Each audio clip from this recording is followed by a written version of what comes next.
So hey guys, so we are live now for our for another Jungle Connect episode where I have Waqas Siddiqi from Denver, right? New Jersey. New Jersey. Okay, Yeah. so New Jersey in US, and he runs a company called GoMeat.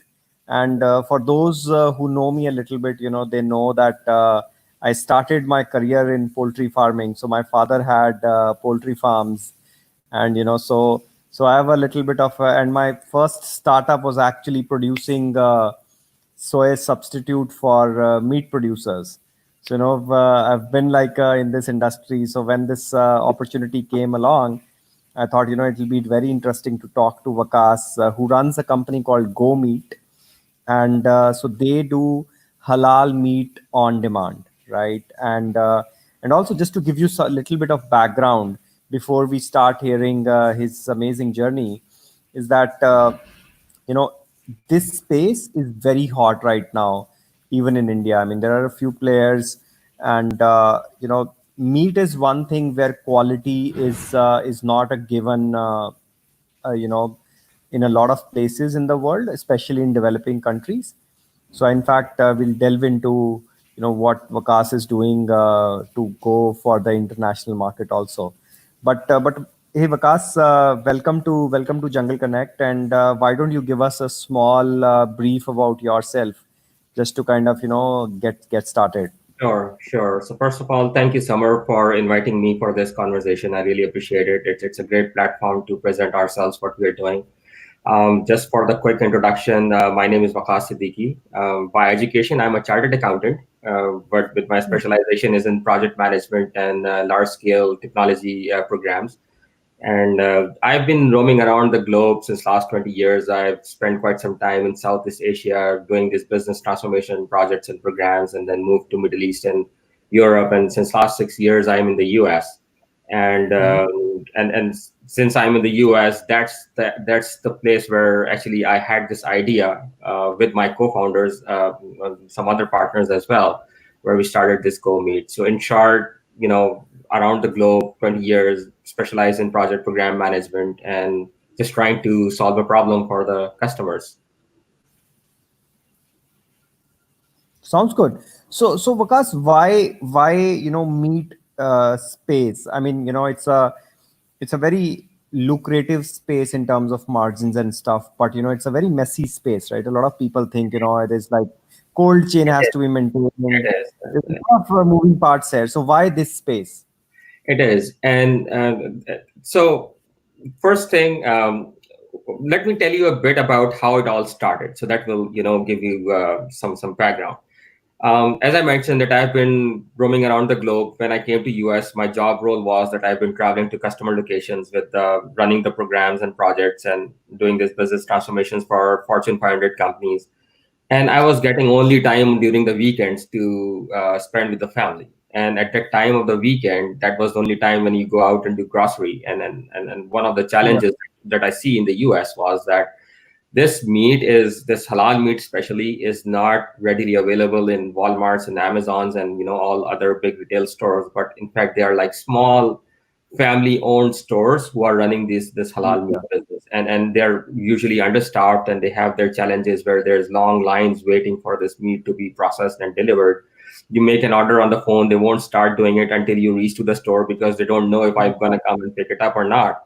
And so I was like spending hours standing in a meat store. So honestly, had no idea previously for the meat business, except to the extent of appreciating a good quality meat, eating that. So while I was standing on the stores, I was trying to analyze the problems what the stores are going through, as well as the problems for the customers, and that's where this idea came. And this is something which was not very new, because in US there is a lot of traction in on-demand delivery. There are a lot of people who appreciate the time value of money, and a lot of things you can order online and you can get it delivered. But this particular space, there was no one available. It was a huge gap. And then I realized that why is there is this gap? It is because the way the system is set up. It's a very messy area. It's a stores owned by small entrepreneurs, not large entities running those very professionally. So we, from the technology background, we came up with this idea of why not create a digital marketplace. Let's try to do some disruption in this particular area. Let's try to create a marketplace where we can bring all these stores and the customers on the single platform, where we can offering a huge value propositions not only for the customers but as well as for the stores, and just following the trend what's going on.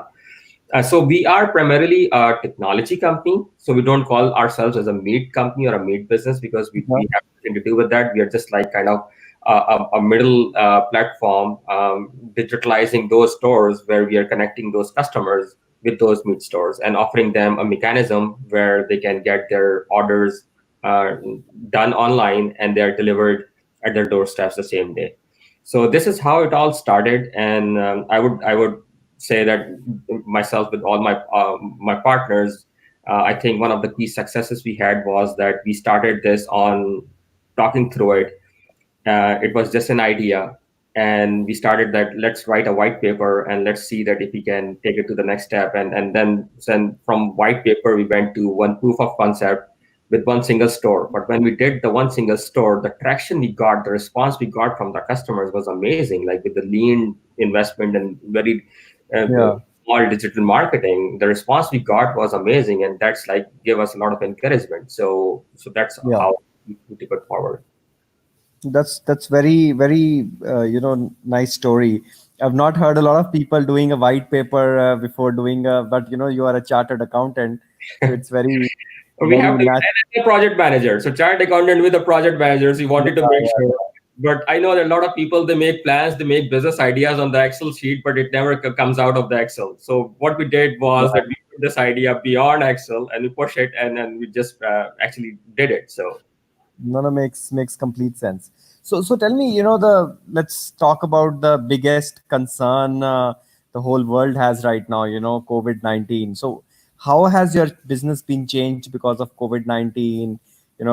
What are some of the challenges because of that? Tell us a little bit about that. all right, that's a great question. So, first of all, let me give you our perspective of the COVID-19 situation. So, first and foremost, the most important thing is that we have to make sure that we keep ourselves safe and recognize that it is a challenge, because at times a Yeah, lot of people, they don't even recognize that it's a challenge. And so, just first of all, ignoring it. yes, so we have to make sure that we recognize that it is a challenge. This is one of those significant events in the world history which has actually changed, The which has changed the world for the future. It has Yeah, an impact, and I hope everybody stays safe and secure and far away from this virus. But things are not going to be the same moving forward. They're definitely going to be different. There are going to be difference in terms of the organizations and the corporations, their behaviors, their spend patterns, and even the individuals, like to everyone. So yeah, what we are doing is, and our instinct, the human, the mankind, the instinct of staying on top of the food chain, we adapt ourselves. And what we are analyzing is that what is the best thing, how can we adapt ourselves in this situation to make sure that we stay relevant and we survive, and not only survive but we prosper and grow like we've been doing all our history. What I would say is that, especially in terms of our business for GoMeat, when we launched our initiative last year, we thought that for this market segment, our idea is like 5 years early.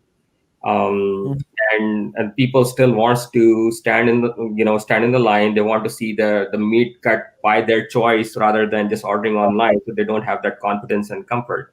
But with this COVID-19 situations, as I mentioned, a lot of things have changed, um, and this has suddenly become relevant. Like I would say that we have fast forwarded like 5 years for this particular on-demand business, which we thought that it would gonna take 5 years. It's like it happened in a month's time.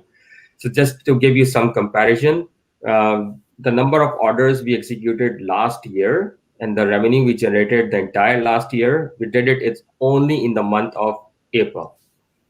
So Wow. So this is, you can imagine, and not only that, now we are getting a lot of traction from a lot of other meat stores and grocery stores and the customers and states, and they're asking that, do we provide these services in those states, and are Yeah, we available there? And it's a huge encouragement for us that, out of this tragic situation, it brings us a huge opportunity, and we want to make sure that we serve the community. We've been offering a lot of discounts during these times. We've been offering free delivery services, making sure that we serve the community as well, and of course create a good brand name too. And we've been approached by several people from different states, and that's the reason that we are in the process of funding a fundraising round, so that we have solved the problem. We have the platform, we have the solution to the problem. What we want is to scale to the next level. So yeah. COVID-19, to answer your question, in a way, is kind of expedited our growth and a scale process. Sure. And so, Vikas, as you mentioned, this is a new, I mean, this business model has been propelled like 5 years ahead, right? Maybe in developing countries, 10 years ahead, Right. because people who would never imagine buying meat from a grocery store in India and a lot of other countries, because they want it to be prepared fresh in front of them, have now like suddenly started to be very, very cautious about it, and they have started to order meat online. So what's your I would say advice for new entrepreneurs who are wishing to get into this business? Would you say go lean? Would you say go full stack? What would you advise them? Yeah, sure. So what I've been talking to a lot of young entrepreneurs, the people who are bringing in the ideas, and our young generation have brilliant minds and brilliant ideas, way better than us, and definitely that's how we evolve.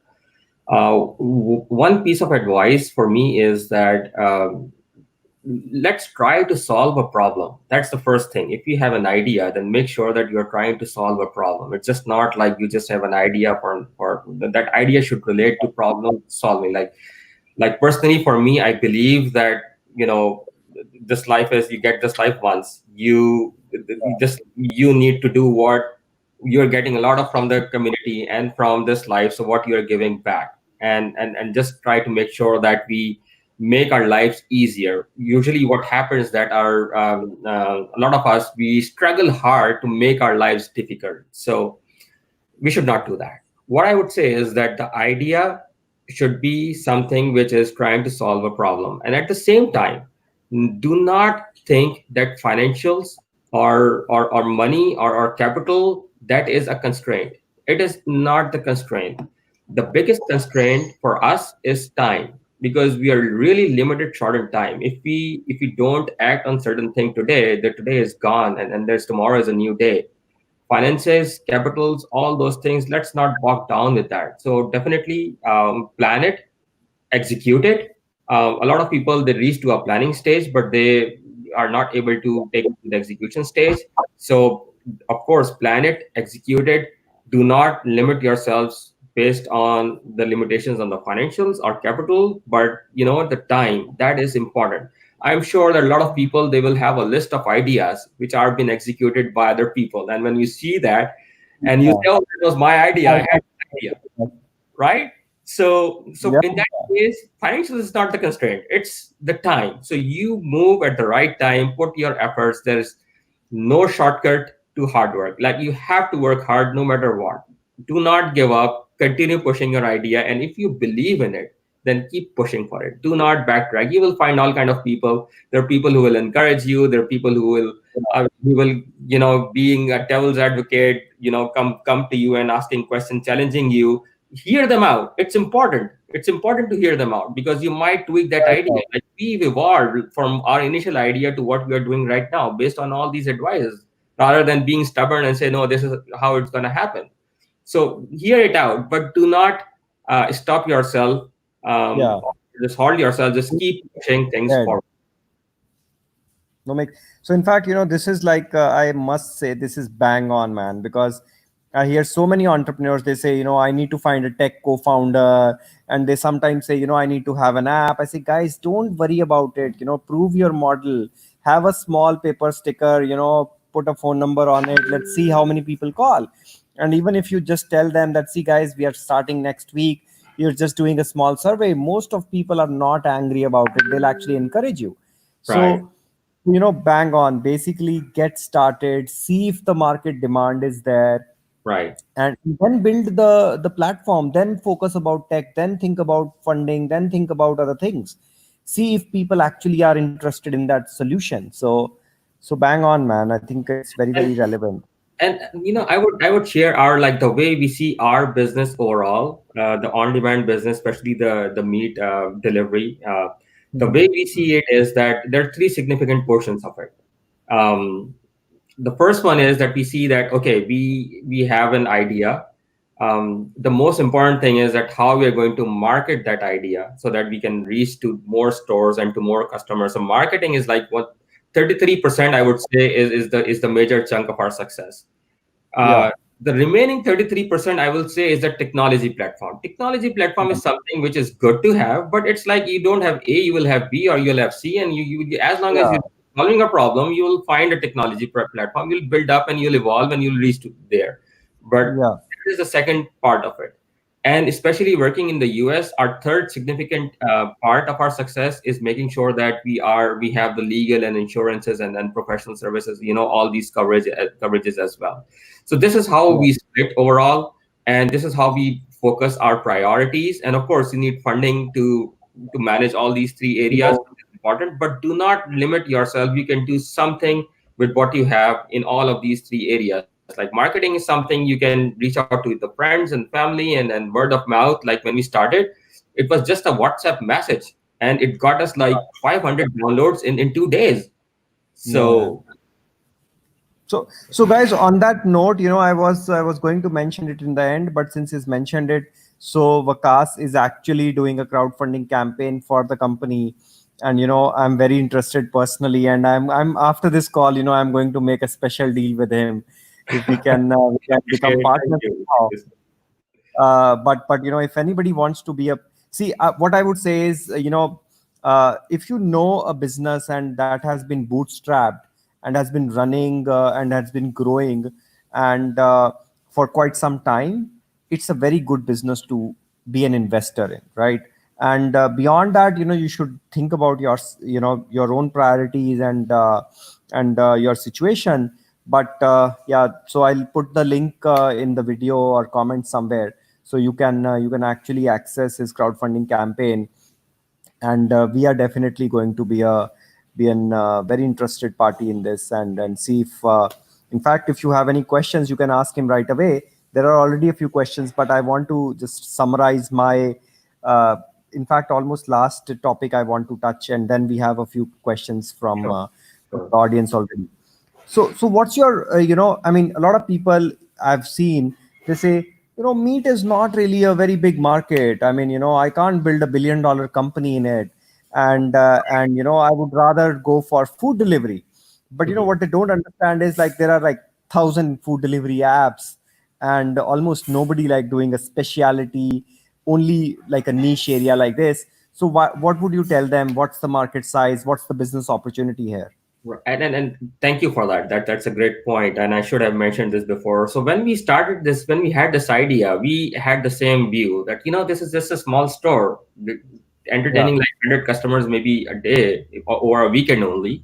And during the week, it's like nothing. So when we did our research, we figured out that there are like, it's a $12 billion market in the US only. Only in the Wow. US. It's a $12 billion market for the US. There are about like 10,000 halal meat stores across the US. All right. And the most significant data point which was proven once we started is that it's halal meat is usually associated with Muslims only, but more than 70% of our customers, they're beyond the Muslim community. And that justifies this, that it's a 10 12 billion dollar market with 10,000 stores which cannot survive or sustain only from one community of us of the society. They've been like, there is a demand of this halal meat across communities, and this is something which is needed.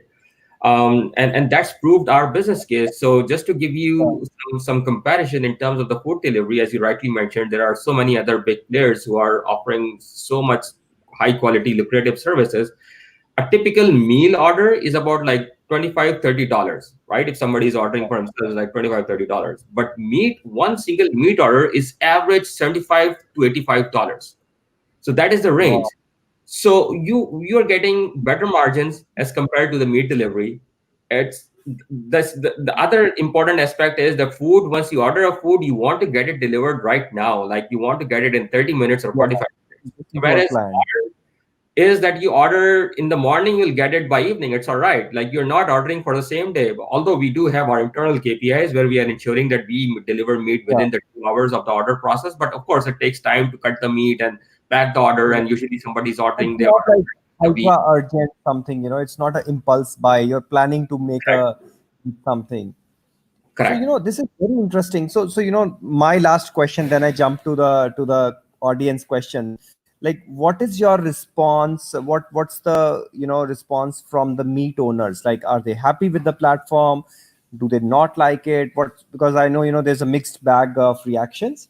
What's the response in your case? Yeah, so that's been one of our key challenges. Like bringing customers on the platform is comparatively easy Not a versus problem. bringing the stores on the platform.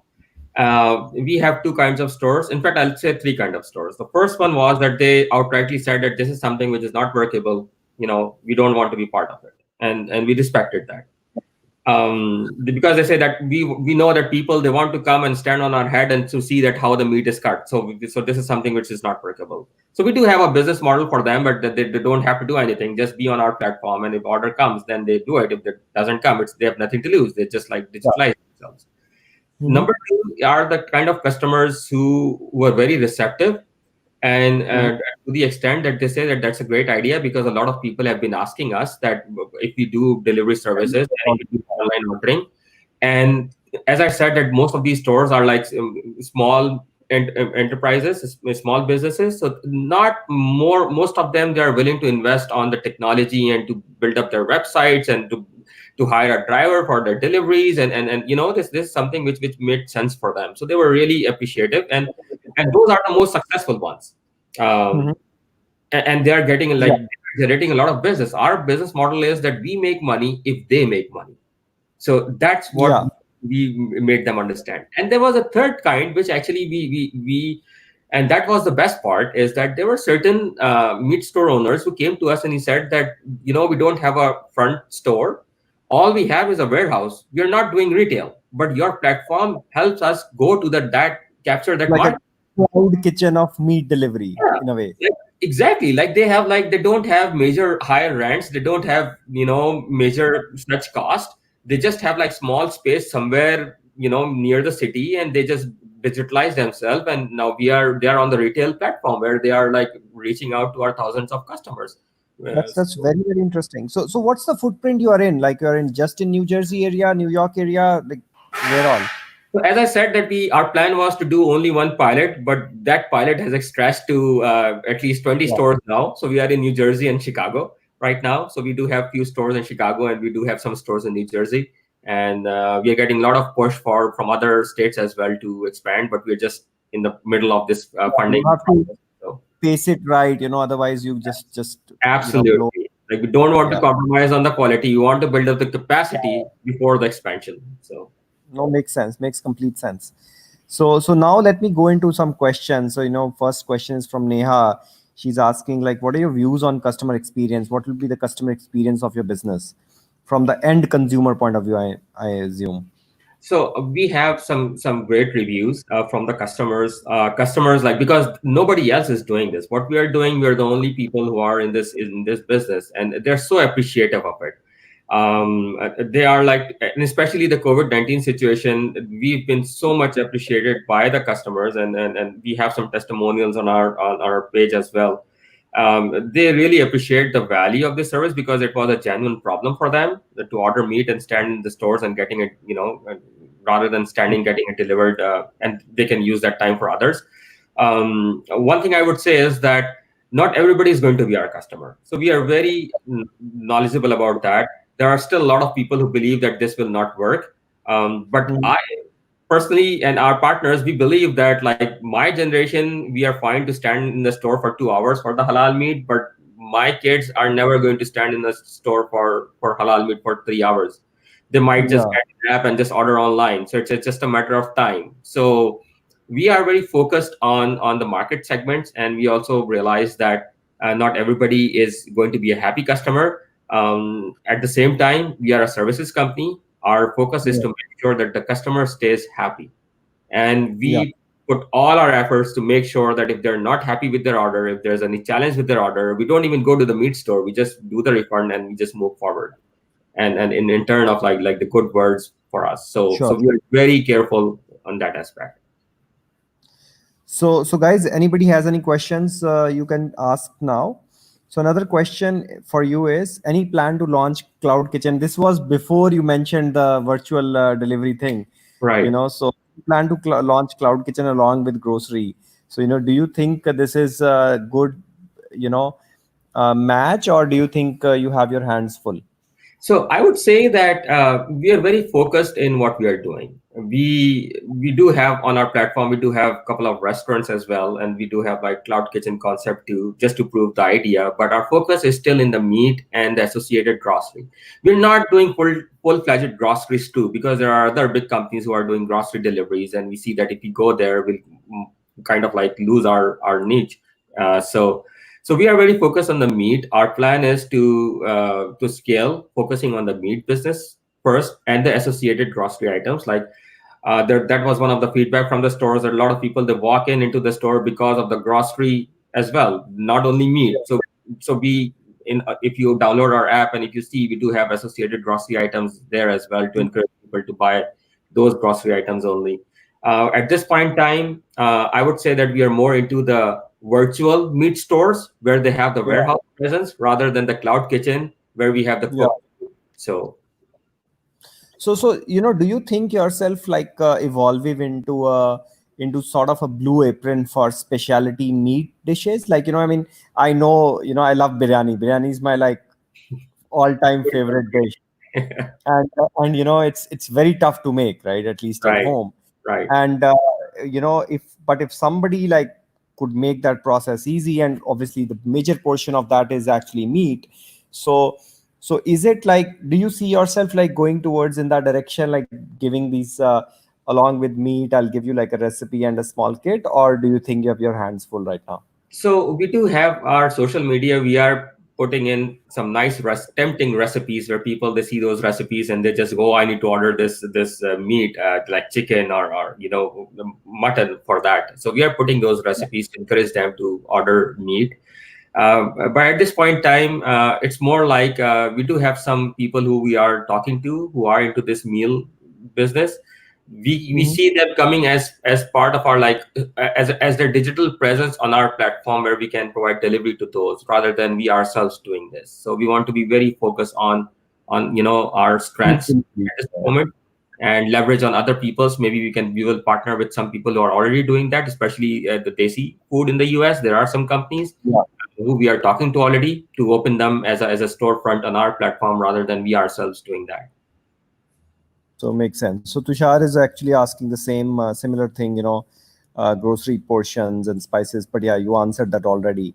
So it makes a lot of. So Vakas, is like your focus as of now just purely on halal meat, or do you do like, let's say, I know that anybody can really eat halal meat. It's actually, I think from what I hear, I'm not an expert on meat, but I hear that it's just a healthy way to slaughter, right? So it's not really like a religion thing which it is made out to be.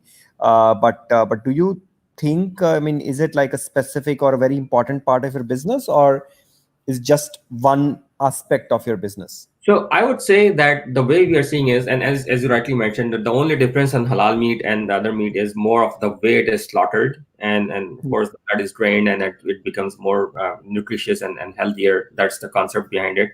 So what we are saying is that it's like halal is the start, but we are focused on all the specialty meats. We do have like kosher as well, which is in our roadmap, because Mhm. the other meat is generally available in Amazons and Walmarts, and we don't want to you know, Compete with. distract ourselves, and we are not that big that we go and start having a competition with them. Yeah. So we just want to stay focused on the halal meat, which is a big open space for us. There's nobody else. Yeah. We can prove ourselves, and it's a big market at this point in time. So Yeah. why do we go and distract ourselves? So yeah. Makes sense. Makes sense. So Vikas, Hamad says, it's an amazing idea. And then Sham is asking, what would be your 3-year projections at a higher level, and who's an ideal investor for you, since you're already doing a fundraise and a crowdfunding campaign? Yeah, so that's a great question. So our target for the fundraising right now, we are raising about $1 million, which will go until end of July. Our raise, and our target is that we want to scale to 150 stores by Mhm. uh, by mid year, by sometimes next mid year. So we scale up to 150 stores, and we do have about like 50,000 customers that we want to bring our platform. At the same Mhm. time, in next 3 years, if you're talking about, we are looking to have at least 1,000 stores on our platform and at least 500,000 customer base. And one more important thing is that the end vision, the end game is very important. For any startup, you have to make sure that what is the end roadmap. So what Yeah. our perspective is that we want to create this disruption. We want to do this disruption in this particular market. We want to create enough ripple effect so that we become noticeable for some large players who might be interested for us to for an acquisition and for a takeover. So in that case, the attraction for an investor is that if you invest something an X amount of money right now, in 3 years time it could be a multiple of certain 5x or 10x, because that's the beauty of those startups. That's why we have early investors. So ideally, our investors for you are like people who believe in the startups ideas, who believe that this business can work, who believe that there is a market. And of course, you will. One other thing I would mention here is that a lot of our investors in our current crowdfunding are our customers, because they're like, they know that it's a problem that we are trying to solve. They are using our services and they are investing with us as well. So I hope that answers the question. No, no, makes sense. Makes complete sense.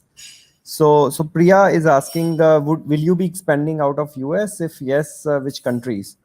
All right, Yes, that's wonderful, Priya. So we are already getting a lot of push from UK and Australia, and there are like companies who are reaching out because so there are online web-based halal delivery services available, but there is no yeah, one doing on demand via an app. We are the first one globally who are doing that, and we are being approached by people from UK and Australia and all these countries where we have this kind of problem.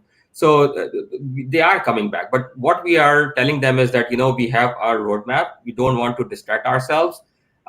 Definitely we will explore at a certain point in time, but the timing is a big question. And to answer your question, definitely we have plans to expand out of the USA, but the timing is going to be a big question for us. yeah, makes sense. Makes sense. So I think another question is, Niharika is asking, with a lot of vegan consumers rising in the US, do you see this as like a barrier, or do you think this is not a big deal? Well, US, we respect everybody's beliefs and directions. So definitely what we see is that we are focusing on a very segmented market. There is already a Yeah, market available. We are just focusing on that. We just, like, as I mentioned, we have like $10 billion market. We're just trying to say that even if we are able to get on a volume transactions of 10% on our platform in next 3 years, it's $1 billion volume that we'll be doing. So I yeah. think we have enough work to do on the existing meat customers, rather than About. respecting the vegan consumers and their beliefs and keeping that distance, of course. But I think that we have enough actions to do to focus on the customers that we already want to approach and convert them. So Makes sense. Makes sense. So, next question for you is Akanksha is asking, so she's asking, what would you imagine will happen after COVID, right? Will the customer traction drop because people will start going to stores again, or do you think this will be a permanent trend? Oh, that's a very intelligent question. And we've been thinking on the strategic level that and we're still yet to determine what's exactly is going to happen. Right now, people are ordering Yeah. and getting it delivered. What we believe at this point in time, it's not yet proven, but the way we see it is that once they order like couple of months, we are getting more Mhm. and more repeat customers because now they're used to of this convenience. They know that why would they spend 3 hours or 2 hours in a meat store when they can just order and get it delivered in 2 hours Yeah. at their doorstep. Yeah. So that's So something which is, getting more about convenience now. yeah. So it's like they're proving the convenience to them, and it's like proving the concept. They're adopting it, and at the same time, we are launching some promotions like we're doing curbside pickups. So that is something that is a new thing we launched. That okay, you order and you just like go to the store, and that the store will deliver in Yeah. your parking lot. So Like a these kind of. contactless delivery version of meat. Correct. So our biggest challenge right now is the adoption and the scale. The adoption part is pretty much addressed because of the COVID situation. Now the only problem we have is the scale part of it, which we're trying to scale as much as fast and as soon as we can. So Makes sense, man. Makes sense. So I think then I think it's pretty, it's very interesting. So I think that's all for now. So let's and it's about time also. So let's do this. I'll send you a link on your WhatsApp. WhatsApp works, and let's do another call one on one, sure. and maybe I can, we can discuss, and we would love to be involved somehow. If this equity crowdfunding might be an interesting way of for us to get involved, or Right. somehow. Right. So let me send you a link on WhatsApp, and we can talk privately. And but yeah, so thanks a lot for taking the time, and it was really nice talking to you. And I Thank think you. India has like a few companies which are doing pretty well in this space, like Licious. And I feel, if you see Pakistan, Bangladesh, Indonesia, there's like such crazy amount of countries which will have specialty meat delivery players in whole of Africa. I think the market is just opening up. So let's see how things go for this part of the industry, and talk to you in like 2 minutes. All right. Thank you so much, Sam. I really appreciate you providing us this platform to present ourselves. Thank you No so much. worries at all. My pleasure. Thank you very much. Thanks.